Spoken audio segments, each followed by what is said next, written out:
You know, if you look at an interview from me from 10 years ago, everybody says, I love that interview. People didn't love it back then, though, because I was speaking to the future.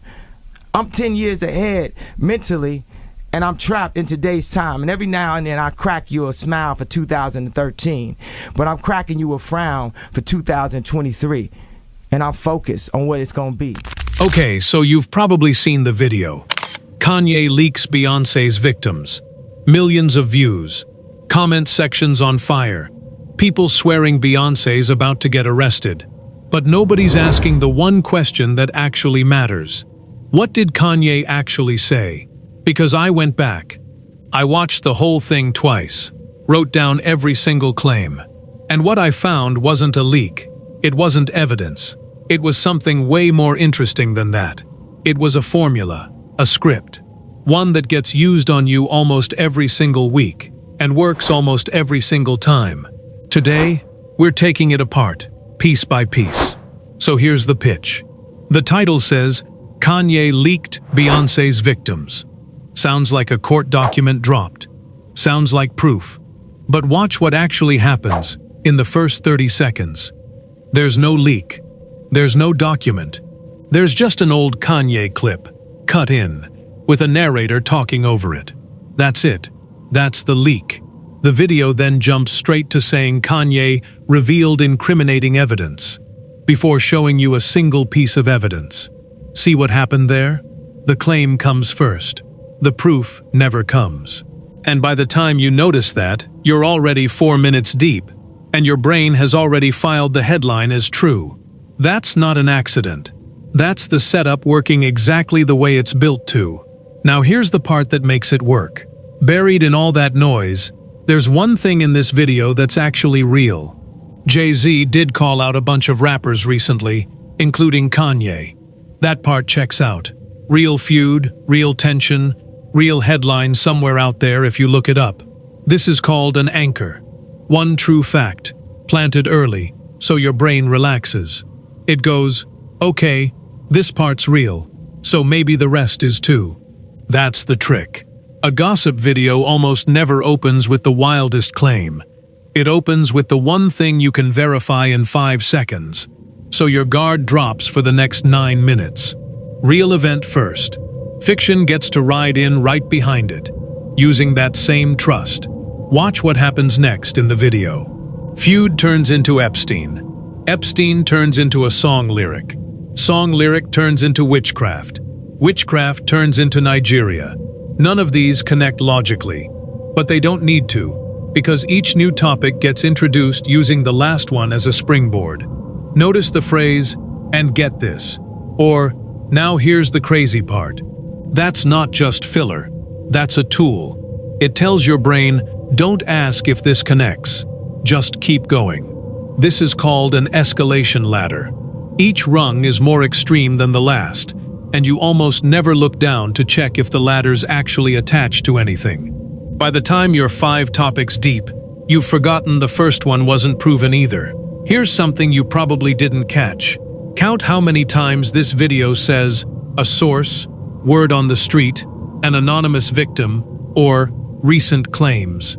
None of them have a name. None of them have a link. None of them can be checked. That's not sloppy writing. That's the whole engine. If a claim came with a real name attached, you could go verify it, and it might fall apart in 10 seconds. But a source can't be fact-checked, because there's nothing to check. It just sits there sounding official. Your brain treats "sources say" almost the same as "reports confirm," even though one of those means something and the other means nothing at all. Let's slow down on one tangent, because it shows the whole trick in miniature. The video brings up a 2018 lawsuit from Beyoncé's former drummer. That lawsuit is real. It happened. But watch the sentence right after it.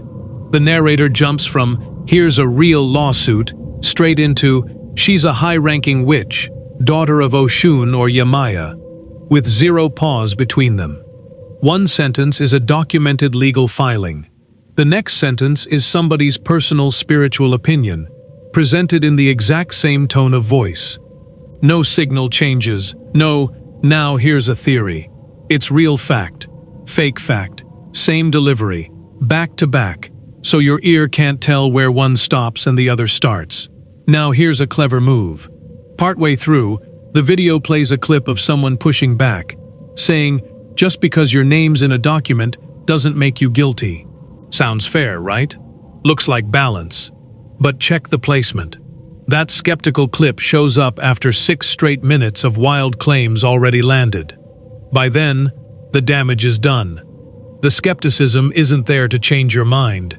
It's there so the creator can say, "See, I showed both sides," if anyone calls them out. That's called false balance. One counterpoint, dropped in late, doesn't undo 5 tangents that came before it. It just gives the whole video a shield. Right after the wildest claim in the whole video, the one about song lyrics and sacrifice, the narrator suddenly says, "Not me though, don't come for me in the comments." Notice the timing. That disclaimer doesn't show up at the start. It shows up right after the most extreme line, the one most likely to get someone in trouble. That's not an accident either. It lets the claim stay in the video, fully said out loud, while giving the creator an exit. You heard it. They said it. But legally, they get to act like they never really said it.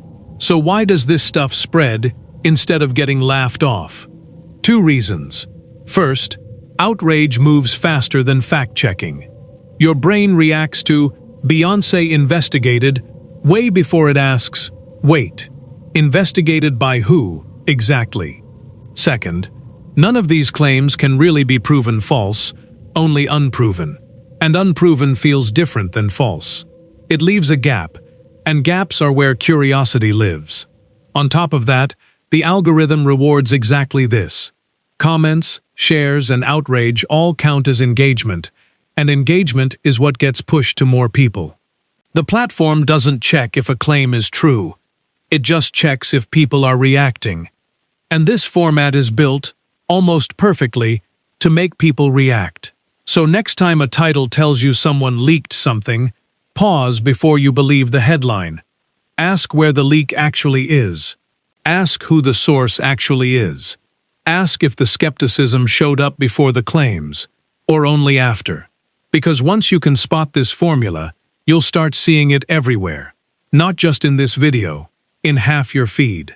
And honestly, that's the part nobody wants you to notice.